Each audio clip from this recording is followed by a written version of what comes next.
We are part of something so much greater than ourselves, an unbroken, sacred chain of truth tellers and mystics who have the courage to sing a different tune, a song that only love can hear. We are proof that transformation is possible.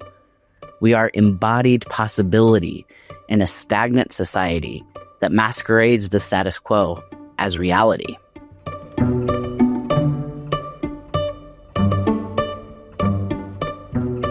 Hello, everybody, and welcome to a Pride Month episode.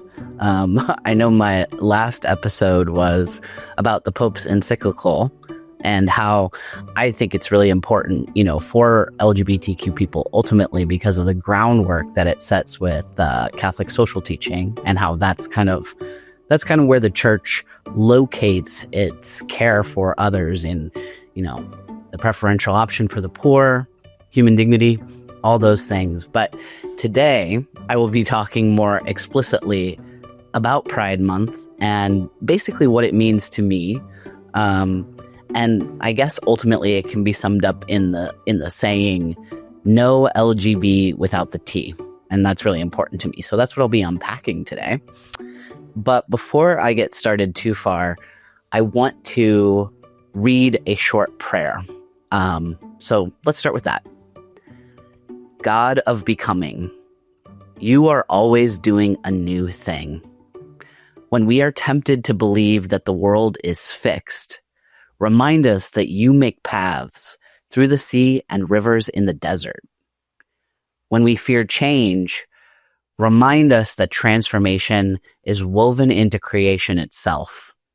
When we lose hope, remind us that history is not finished, humanity is not finished, and your work among us is not finished. Give us the courage to grow beyond old fears, old certainties, and old ways of seeing one another. Teach us to trust that love can make more of us than we imagined possible. May we become people who welcome new life, who make room for one another's flourishing, and who join you in the work of creating a more just and beautiful world. Amen. And so a little bit of that comes from a beautiful sermon that was given by the non-binary speaker Alok, A-L-O-K. And this was a sermon that was given on March 31st. I think it was in 2024 or 2025, which on Transgender Day of Visibility. And the line that they used in their sermon was, I am about to do a new thing, which is from Isaiah. And I'm going to read you the context in Isaiah where that comes from. So it's Isaiah 43, 16 to 21. Thus says the Lord, who makes a way in the sea, a path in the mighty waters, who brings out chariot and horse, army and warrior. They lie down, they cannot rise. They are extinguished, quenched like a wick. Do not remember the former things or consider the things of old. I am about to do a new thing. Now it springs forth. Do you not perceive it? I will make a way in the wilderness and rivers in the desert. The wild animals will honor me, the jackals and the ostriches. For I give water in the wilderness, rivers in the desert, to give drink to my chosen people, the people whom I formed for myself, so that they might declare my praise. And so now I'm going to read you a little bit of what Alok said in the sermon, just a few lines, and then I'm going to read you part of a poem that they wrote that incorporates some of this. So here are some of their words. We are part of something so much greater than ourselves, an unbroken, sacred chain of truth tellers and mystics who have the courage to sing a different tune, a song that only love can hear, manifest and femifest ourselves against all odds. The reason we are targeted right now is not because we are a woeful, pathetically small minority. It is because we are magical and magnificent. We are ambassadors of autonomy who teach the world that our bodies only belong to us. We are proof that transformation is possible. We are embodied possibility in a stagnant society that masquerades the status quo as reality. And here's part of the poem. This is abridged for the purposes of this. I am about to do a new thing. Take the spit on my cheeks as a baptism on the street. See the holiness in the harassers, even though they don't see it in themselves. Take the slurs and slow them down until they're like a sermon. Swap spots with the NASA astronauts who just came down. Beam my own way up. Look at the earth from way up high. See a blemish, the shape of America. Say, I love you, and believe that even without air, the sound will reach you, hit deeper than a tariff. The pundits will say that I am preaching nonsense, that now is a time for pragmatism, not idealism. How could you love the people who hate you? That makes no sense, they will say, and they are correct. It makes no sense. I mean, the money kind. In a world where many learned how to do division in math class and then just kept going. But that is not my world. I am about to do a new thing. I have learned that one of the most sacred pilgrimages we can take is to cross the chasm from the mind to the heart. Even though the average distance between the brain and the heart is roughly 18 inches, I have never known such a great length. It has taken me a lifetime to cross it, but I come to you winded and weary and full of wonder to say, I am about to do a new thing. Take the pilgrimage from boy to non-binary and then keep going, from judgment to love, from fear to faith, from I to we. So just a really powerful example of the magic of being trans and just the beauty and the power. I really wanted to start with this for a discussion of pride. I also want to read a quote to you. This is a quote from Chase Strangio, I think is how you say his name. He was the first out transgender lawyer to argue a case in the Supreme Court, I think it was. And this quote is from Transness as Freedom. I think that's the title of an essay in a book, I believe, called The People's Project. So here is his quote. Part of what makes trans people so central in this small and toxic moment is the power we wield by being insistently ourselves. How grotesque, they think, as they try to legislate and punish us back into their boxes. But we cannot be boxed, and that is why we hold the map and the key to the future. Trust us when we say, leaning into the malleability of binaries and certainties is beautifully expansive. Transness offers the promise of destabilizing the certainties that built the structures of empire to which our government leaders now cling. The trans child, the trans worker, the trans elder, the trans ancestor, all have looked other people's certainty dead in the eye and said, no, thank you. If we can do it, so can you. And that is precisely what they are afraid of. And with those quotes in mind, I think that's a good place for us to start to talk about what pride is, what pride means, and where pride comes from.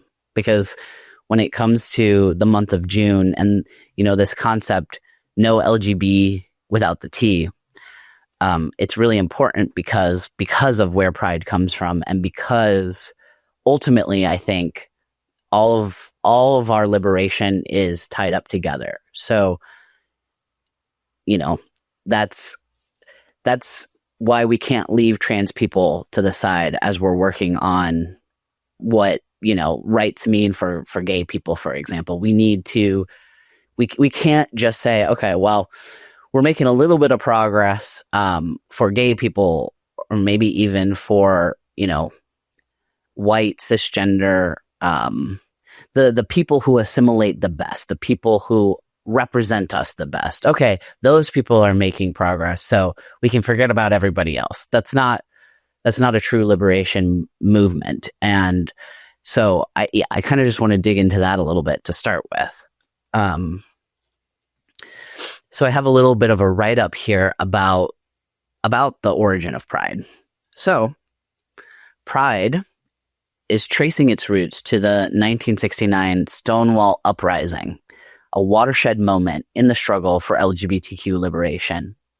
So at the time, gay and transgender people faced widespread criminalization, police harassment, employment discrimination, and social stigma, while anti-cross-dressing laws, specifically in cities across the U.S., gave the police broad authority to arrest people who were failing to conform to rigid gender norms.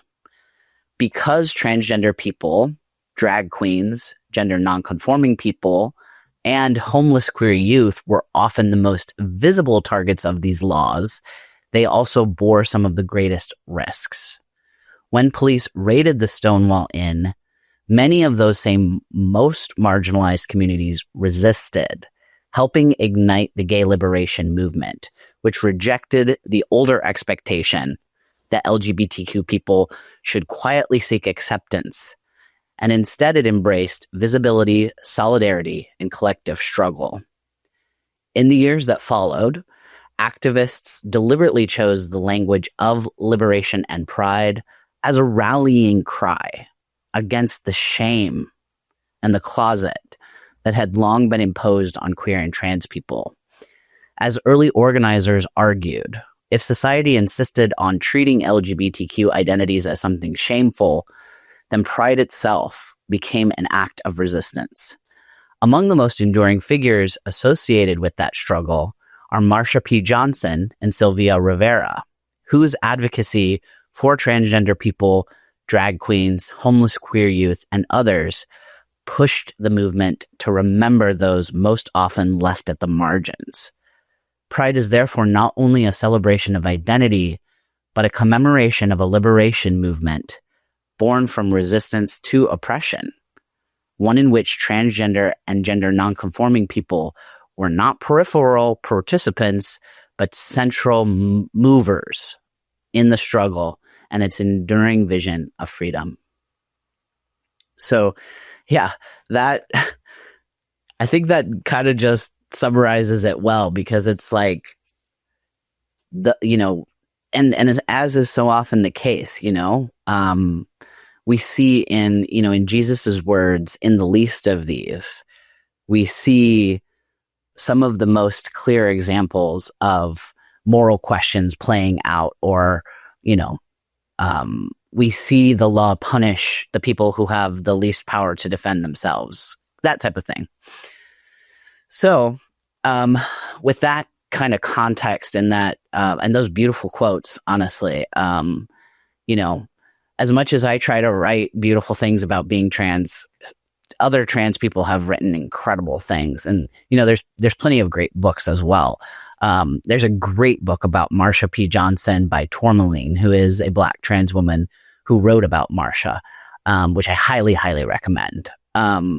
But for the purposes of the rest of this episode, we are going to be talking kind of just through some different questions about what pride means to me personally. And part of the reason why I wanted to do this is because, basically every year when Pride comes around, I ask myself what it means to me, because it's not just one thing. It can contain many different elements. It can be coming out, visibility, seeing yourself reflected in other people, remembering histories that have been hidden from us or just suppressed. I even think about that within the church explicitly, with this idea of what are the histories of queer people that have existed within the Catholic world that we don't hear about.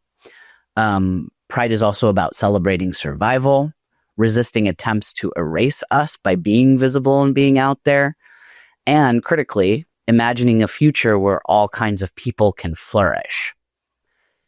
So for me, as a transgender person, but also as someone who cares deeply about history, faith, community, and liberation, what does pride mean?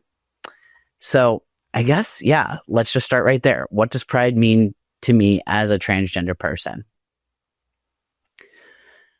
I think for me, the biggest thing is pride is the moment in many ways when, because for the trans experience, and I thought about this a lot when I was thinking about coming out, it's not just like a snap of the fingers and bam, now I get to be myself. For the process of transition takes a lot of literal time, which in the end, now having gone through it, I really, really deeply appreciate that journey, because now at this point, I can look back and say that experience not only taught me a lot about myself and about the world, but that was also the journey of embodiment. Like, because that's the thing, embodiment is also not something you do with the snap of your fingers.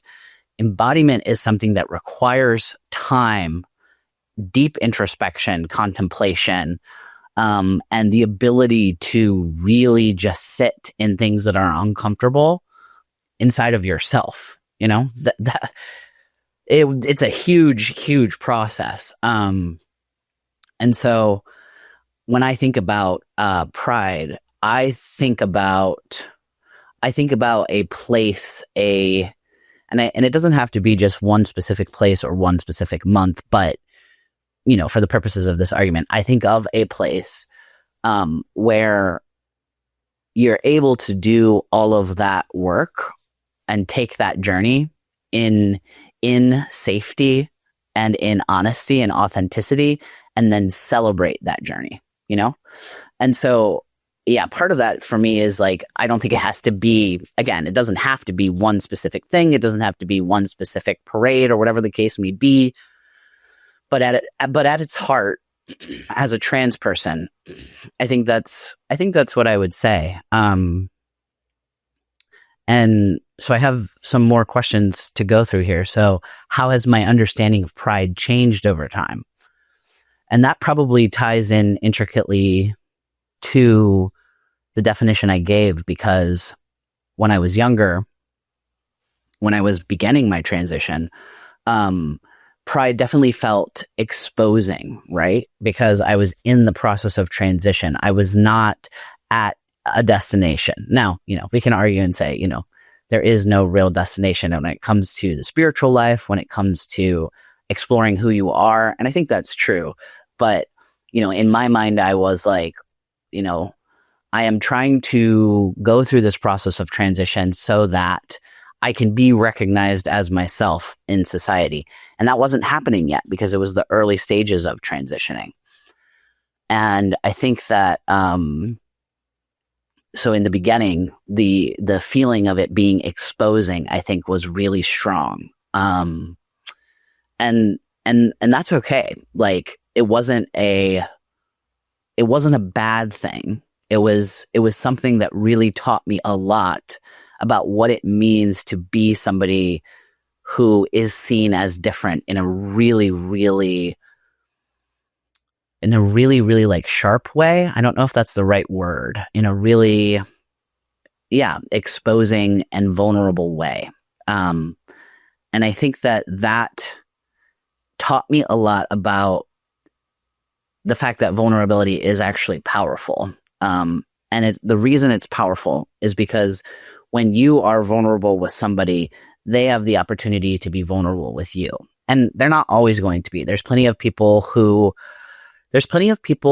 are afraid or angry or even cowardly. I would have people who would interact with me one way and, face to face, and then I would overhear them talking about me in a different way. So like, they could gender me correctly to my face, but not behind my back. So it's not like being vulnerable with someone just automatically means they're going to be good to you, right?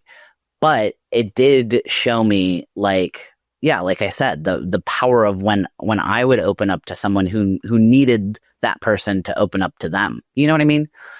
And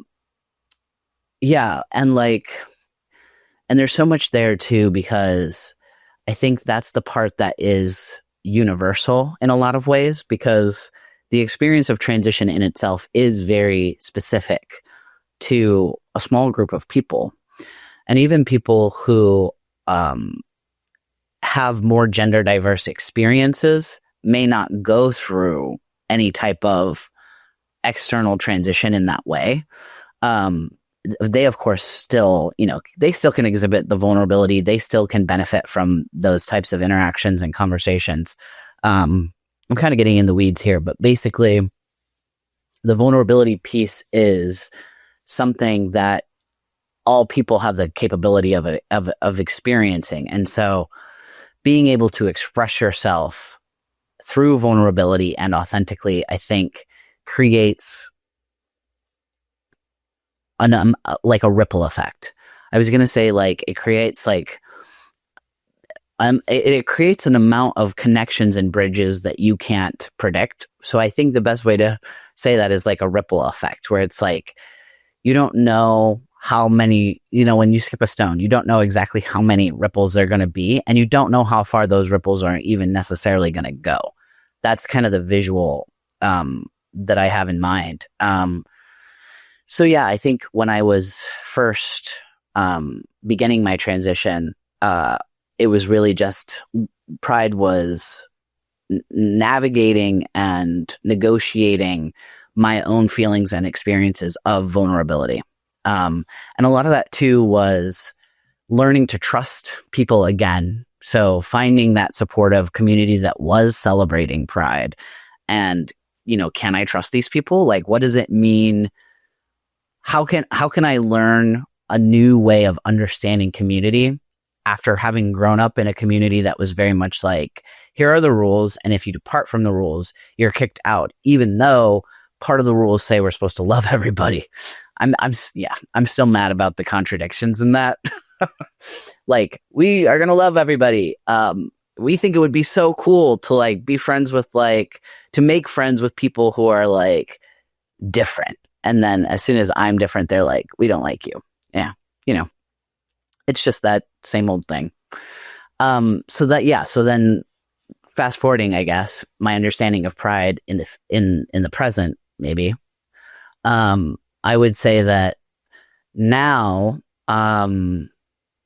I see it as an amazing opportunity to, I guess it's it's kind of like the trans elder thing. It's I made it, even though, I'm not that physically old. I am a transgender person who has undergone the experience of transition, and can look back on it and say, yes, you can do it too. It is possible. So I think that's probably where I've ended up with it, after having gone through the process of transition. So the next question, what role did coming out play in shaping my relationship to Pride? Yeah, so I think that one is really big too, because definitely in the early stages of transition, and just in the early times, coming out is like a complicated thing. Especially, again, being trans, the closet functions in a different way. For gay and lesbian people, the closet is certainly harmful and damaging. I'm not saying it's not. I'm just saying for trans people, we have a unique visibility that occurs within our transition. Like, there's only so much hiddenness, because at some point there will be visible changes that could lead to confrontations if you're in an unsafe environment, for example. And so I think for me, a lot of it, like, then and now is very similar, because like when I still hadn't gone through the physical changes that ultimately expressed who I am more, I would wear, like a trans flag pin or something of that nature. But even now I would do that as well, because now I would do that because I know how much of a difference that will make to somebody who sees it. It's like, it's a very small thing. I may not even speak to anyone about it, like actually speak about it, but just seeing that representation. It's kind of why I have these flags, to be honest. If you're watching the video version, I have a papal flag, a gay pride flag, and a trans flag in the background. So, yeah, I think, for me, coming out was definitely many small things, but also in the context of pride, I think it's like, how can I signal that I accept and love and am part of this community in that way, because I don't need everybody to like necessarily know, yes, he is transgender. Like, it's not about that. It's about, he is representing pride for this community. And that's something that anybody can do, right? The last question in this set is, what does visibility mean to me today? Oh my gosh. Well, yeah, what I just said about the pin kind of ties into that, where it's like, I think the place to start with this is, I spent a lot of time thinking about how public or not public I could or should be about my transition. Now, one critical aspect of all of this is the internet, right? I existed on the internet as my former self, the name that I used to have, and videos that I made or interviews that I did or things that I did that were on the internet. And so I knew that like, I could try to remove some of those things. But that didn't feel right to me or feel true to me. And so I spent a lot of time thinking about what it would mean to have it be possible to be known about that, right? So like, what I'm trying to say is like, I knew that I knew that I wanted to be intentionally visibly trans, in terms of like, have that be known as part of my life. And honestly, I think that has been a really big blessing to me, because it has allowed me to really lean into the authenticity and the vulnerability part even more, because it does require both of those things to be visibly trans, to be that person that someone can think of and look to in certain situations. And that was the goal, because I didn't have a person like that, specifically within the Catholic world. I didn't know of a specific Catholic trans person who was on social media, who was writing, who was doing all these things. I'm not saying that they weren't doing some of these things. There are definitely trans Catholic people who have been doing things. But within the context of when I was growing up and within the internet as it existed in social media, I wasn't seeing somebody. And so a lot of what I do, I mean, honestly, even like this podcast, I didn't see a podcast that existed the way that this one does, that talks about the subjects that this one does. I saw a lot of, and I still see a lot of, I guess, more theological, scholarly, academic approaches, which I think are really important and good. But there's also an element of inaccessibility there, because first of all, not everybody is a scholarly person. Not everybody can read scholarly texts for fun like I do. Because, they can be inaccessibly written. You may have to like know a bunch of stuff before you start reading one of them, or you're not going to be able to get as much out of it, because that's kind of how academia works. Like, people have been studying in their fields for years, and then they pick a new point to explore that represents, a new expression of research. But like, if you are just coming in without kind of having that same background, it will be difficult. And, that definitely speaks to the importance of accessible education, and also just the importance of providing a good education to everybody as a way of leveling the playing field so that things aren't super inaccessible.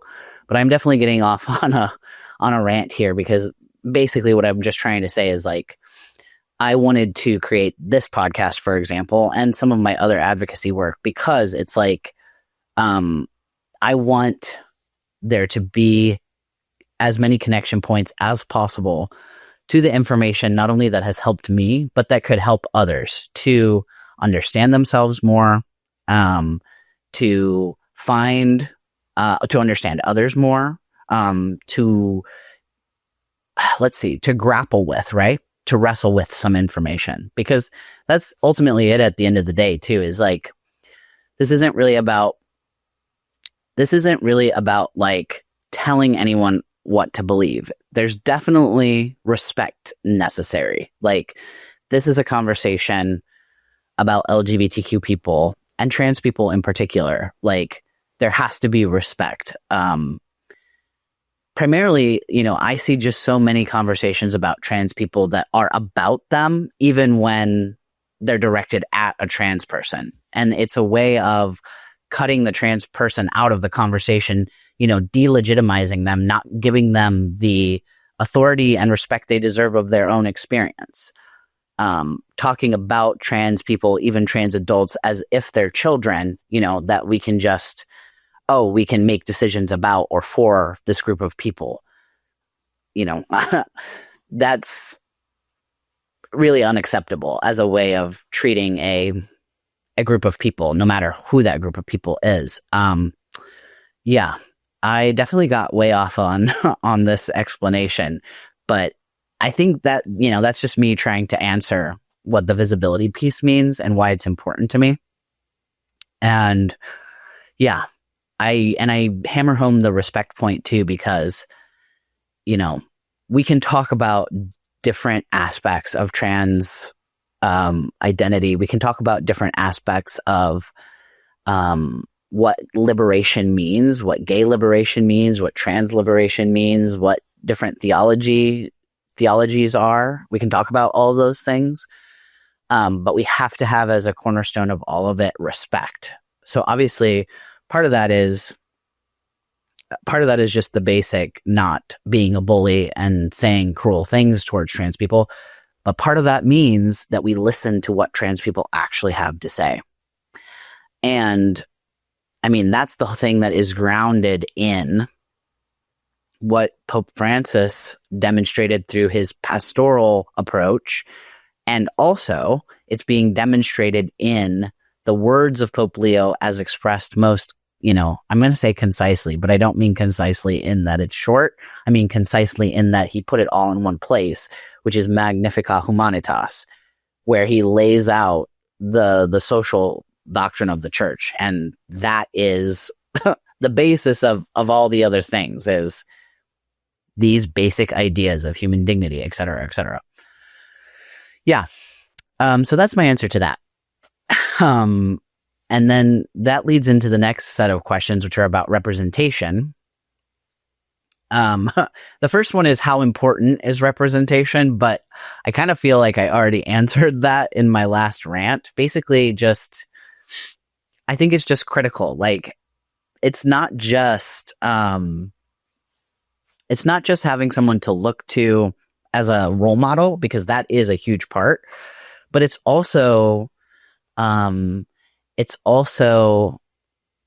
thinking of all the trans people that I really learn so much from, like Erin in the Morning, Erin Reed. She puts out a newsletter and it covers the trans news, and I have a trustworthy person that I can look to, who I know is looking from the perspective I'm looking at, right? And I mean, obviously, we still have to, even with a trustworthy source, we still have to practice media literacy. We still have to, okay, if Erin talks about this, I'm going to go on Google, or a better search engine that isn't powered by AI. I'm just so used to saying Google. I'm going to go to a search engine that's going to let me look up the actual sources. Okay, so like, what does this publication say about this? What does this publication say? And in doing so, looking at the issues that are talked about by Aaron, from different angles. That's just basic media literacy. But it means a lot to me to know that someone like Aaron is out there. Or here's another example, Krish Mosier. He is a transgender man who I think, so he has various accomplishments, but I think that his biggest accomplishment is that he participated in, he was like the first transgender man to be on the men's U.S. Olympic, one of the men's U.S. Olympic teams. I don't know exactly which one. I am not an athlete, so I'm not like super great with this, but the fact that I can look to someone like Chris as someone who has gone through this very specific experience. Like, I guess that's what representation means to me, is to be able to look and see, okay, someone like me has gone through this experience and here's what they got out of it, or here's what they said. Another transgender man who I really looked up to when I first started my transition and still do is Thomas Page McBee. He's written a few books. I know of two. I can't remember if he is currently writing his third or if he's already written more that I just don't have on the top of my head. But his books are Amateur and Man Alive. Those two really mattered to me when I was beginning my transition, because he was one of the first people I encountered who was actively interrogating what it means to be a man as a transgender person. Like, as a transgender man, what does that journey look like? What is the masculinity that he wanted to find and make for himself?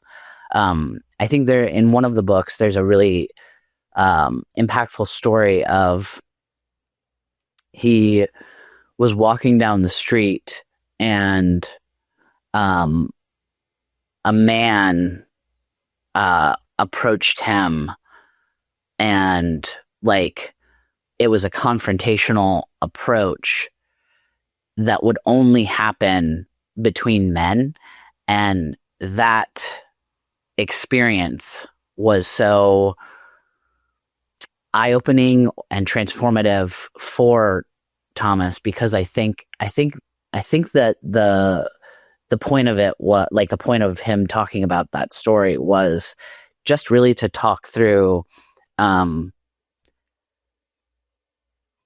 the way that men move and are seen as moving through the world. It was paired with this idea of like a woman who sees a man approaching on the sidewalk late at night, and she crosses the street to be on the other side of the street, right? So, and that, that really is at the heart of a lot of questions of masculinity, is like, are men dangerous and scary? And if yes, why? And if no, why? Yeah. So there's just a lot there, which that's not the point of this discussion, but definitely stuff to explore there as well. The next question I have under representation is, how did I first encounter transgender or LGBTQ representation that felt meaningful? Okay, that's a really good question. Well, I was starting my transition in southern Alabama, in Mobile, Alabama, where I lived. It was really funny because I grew up in the Midwest and was always a Midwesterner, and really only lived in Alabama for a short time. But as fate would have it, that was where I was starting my transition. And so that is the place where I first, encountered examples of the LGBTQ community and met people from the LGBTQ community really like for the first time. Like, I'm sure that I knew plenty of people, but like, I experienced LGBTQ people before, but this was the first time that I was really intentionally meeting and interacting with LGBTQ people, which was a really big deal. it's the whole thing of like, I actually finally interacted with and met people. I was even in a support group for trans people, and I'm still friends with some of the people that I was in that group with. So like, it was a really impactful time. And yeah, having that opportunity to actually meet people. I'm a broken record, but yeah, like that's the whole thing of representation, right? Is that now I can look at you and think about myself and interact with you and see, okay, well, we're different clearly, but like what about what you've been through resonates with me, and vice versa, you know?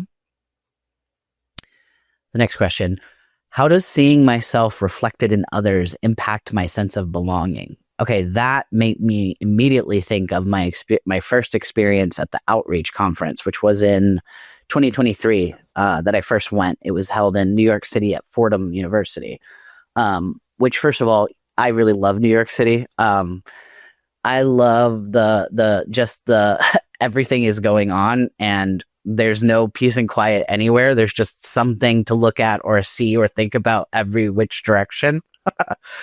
Trust me, at the end of the day, after all that, stimulating environment, I put my little sleep mask on and earplugs in the hostel I was staying in, and I passed out. But so it's not like I can sustain it all the time. I live on a farm. It's very peaceful. If a plane goes too close overhead, I'm like, what the heck?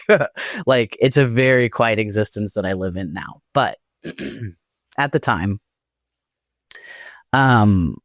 the sense of belonging, that really stood out to me right away for this memory, because being able to be in a church with a Catholic priest in good standing, and I think that was maybe the first year that Pope Francis had also sent a letter, a handwritten letter that he allowed Outreach to publish, that basically welcomed everyone to the conference and stuff like that. So just the significance that it was within the pastoral welcome of the actual Catholic Church, after feeling rejected so many times by actual Catholic environments and people, to walk into a church where there's a Catholic priest, knowing the Pope had sent that letter. And then critically, even more importantly, the actual sense of belonging came from standing in that congregation that was made up of all these other LGBTQ Catholics. That was huge. And that, I for anybody who has been raised Catholic and has experienced that rejection, I don't know how to say this in words. I want them to have that experience. Not if they don't want to, of course, but I want them to get to actually experience what that looks like. Because I found it to be incredibly healing, and incredibly moving, and being in a church community with LGBTQ people, yeah, that's where I want to be. That's the environment that reflects who I am out and back towards me, I guess. I don't know. I don't know if I have more ways to say it, but I think you can see what I mean about why it's important. The last question in this section is, what kinds of representation are still missing? Oh my goodness. Well, that's a complicated question, because the thing is that we know that all the members of the LGBTQ community, even if they're not always represented, are still there, right? Like, it's not as if representation in and of itself is not the key, right? Like, representation is just a part of, it's necessary because of the environment that we have, right? And so I think that basically I think there's a lot of representation missing, but I also think that the reason for that is because not everybody can safely be out and be visible, and not everybody has like the, I guess, frankly, the money, right? Like, because this podcast is free. I do have some paid subscribers, but most of the money that comes from the paid subscribers goes right back into the software that's required to create this stuff, right? That's just true. And not to mention, like, the time spent working on this stuff that isn't being spent within the capitalistic system that we have to live in to like actually make money, right? So I think there are basically what I'm saying is I think there are greater structural issues that are at the heart of why representation is still a work in progress. And so I'm pretty passionate about tackling some of those in terms of like, let's talk about it. Let's start finding ways to connect to those marginalized voices and highlight and uplift them whenever and however we can. Like, we don't need to be magnifying our own voices all the time, right? Like, we can use our voice to amplify other people's voices. It doesn't have to be a zero-sum game, and it doesn't have to be, there's only so many slots. Well, within a certain perspective, like a capitalistic perspective, maybe there are only a certain number of spots. But that's not the world I want to live in. And we don't have to live in that world, because we, as a community, can decide there is a spot for everybody. Not to get too passionate about that.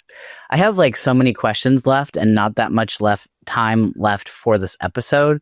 So I feel like I need to like speed up a little bit, but we're not going to go too crazy, but we're going to try and get through some more questions here. So not a small question. Why does the history of pride matter? So my answer to this, I think I kind of presented my answer in the beginning, but I just think it's simply said, it's the importance of pride, and the reason why pride matters is because we didn't get here magically. We didn't get here by accident. Many people have suffered, and some of the most marginalized people within the LGBTQ community have suffered. And when I see posts about Pride Month or articles about Pride Month where people talk about it and they use the acronym LGBTQ, but they really just mean L and G, or B even, they're not really talking about the TQ at all. They don't give examples of the TQ. They're just talking within the realm of lesbian, gay, bisexual-ish, right? I say ish because a lot of the time it's not acknowledged directly, but it would be more included in their examples that they're giving.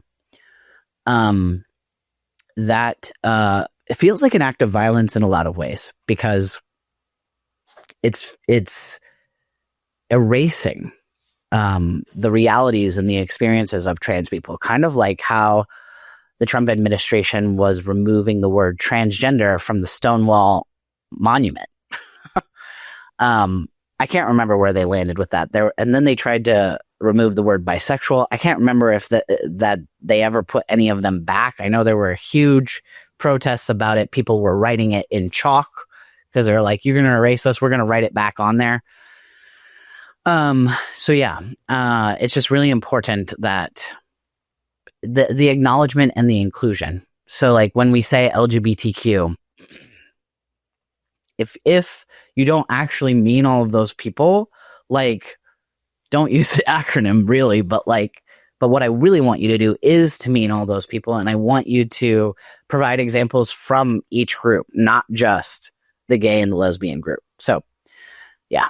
The next one that I have on here, and the next question, how do queer people of faith fit into the history? Yeah, this is a really important one. I've got some great episodes of this podcast kind of talking through some of this. One that comes to mind in particular is about the history of queer medieval saints. That's a really good starting point. Yeah, I think not minimizing or rejecting the idea that there could be queer people of faith. Like, again, this is similar to what I was saying about how in discussions about trans people, it often becomes like about the trans person, even directed at the trans person, or the infantilizing thing. I think a similar thing happens with these discussions of history for like Catholic history specifically. It's like, well, that's not true. There can't be any gay saints, for example, or like basically debating about that rather than actually looking into those stories. And also rather than accepting the reality that, like, obviously gay Catholic people have existed. Obviously trans Catholic people have existed. We may not have always used the same terms. They may not have always thought of themselves in that way. But what we know about the reality of human existence is that LGBTQ people have always existed and will always exist. Like, God made LGBTQ people right along with all the straight cisgender people. So, like, we could stop having this fantastical, romanticized narrative of theology of the body where gender roles are handed down to you stereotypically based exactly upon, you know, you have this body, so therefore you have these interests. What? That's just not how it works. Like, plenty of women have roles or have play roles or have interests that align with the stereotypically male, but they're still fully women, and vice versa. So, like, there's so much more. I don't know what to say about that. You know, you got me. I'm really trying to, like, get through these questions in the amount of time we have left, but there's so much. And I think that's, like, a good thing. I think that it's a good thing that there's so much to say and to think about. Like, this is kind of what I mean, where it's like, let's not reduce it to just the most acceptable version of Pride, right? Like, how can you talk about Pride Month without talking about trans people when trans people were central at the Stonewall riots that were considered the watershed turning moment within that movement? And that reason is because those people, those trans people and others and gay people, put their lives and their bodies on the line. That's how social progress is made, is when there is something that is, can't think of the word I want to use. Unjust, really.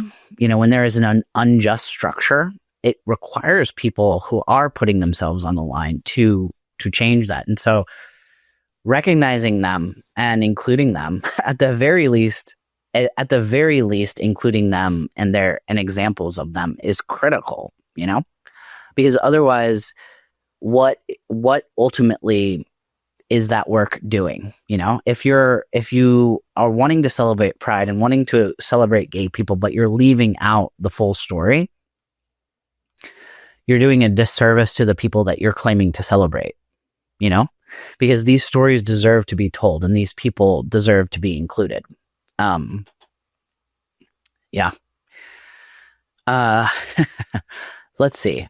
There's so many questions left. I have a total of 9 questions and we only got through 4.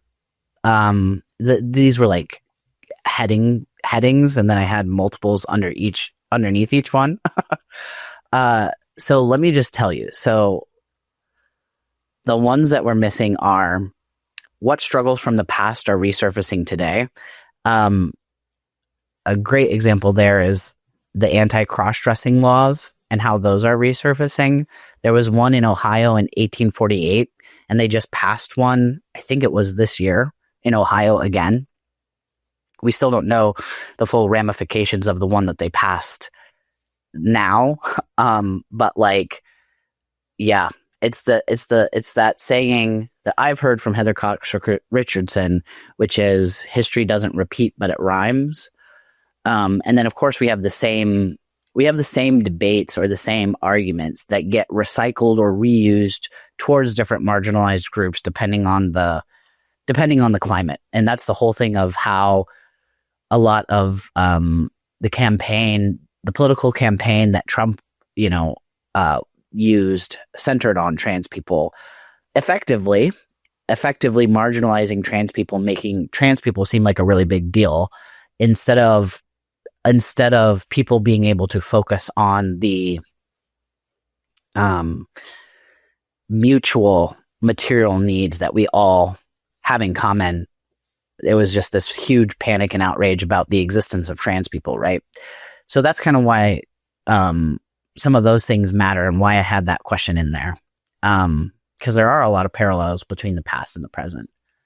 Oh my gosh. And then the next one was, what does liberation actually mean? So we've talked about this in a lot of other material in this podcast. There is a podcast episode literally called Queer Liberation Theology in a Time of State Violence to check out. That kind of the context of that episode is the murder of Renee Good. So there's other places to learn about that. I also did a episode responding to a video that Bishop Barron did where I talk about why liberation isn't a bad or scary thing in the context that they were talking about it. So there's other materials about that. Another question on here. How do we respond without becoming overwhelmed? Here I am at the end of the podcast asking the really, really big questions. I can only tell you what works for me, but I know it doesn't work for everybody. For me, understanding the history and tracing not just what has happened, but kind of like how we got here, like knowing that history doesn't repeat, but it rhymes. Like, even though the things that are happening now are really scary and overwhelming and very dangerous, it helps me to know that this isn't the first time. The strategies that people are using to harm marginalized communities are not new, which means that the strategies to resist aren't new either. It means that there is a logic or a coherency that can be found. Doesn't make it not dangerous or painful. And also there's all the unsexy answers of like, yeah, I have to take a lot of walks. I have to spend a lot of time, quiet time, in meditation, in basically in prayer, in like spending time focused on what my body is experiencing and telling me, like they're walking my dogs. Like there's just like very boring, ordinary things too. But I think when you put all of those things together, you can find a way through. And we shouldn't have to do that. We should have a world that is more understanding, more compassionate. But unfortunately, that's not the case. So we have to have some strategy of how to get through. And you have to find what that strategy is for yourself. There is no one magic pill. And also, like, if most of your response is to get angry on the internet, I would interrogate that a little bit, only because like you're not really accomplishing anything. Like, it might feel good to express that anger, but that's a lot of energy that you're putting out, in getting angry on the internet that you're not actually using to build something, right? Like, we could be using our energy, prioritizing our energy to build something positive and to build up mental, physical reserves, I guess, that will actually help sustain us through the next wave of whatever is going to come next. So, yeah, I think that's a good place to end. I think that's what pride in its best expression can be. It can be something that we are able to invest in.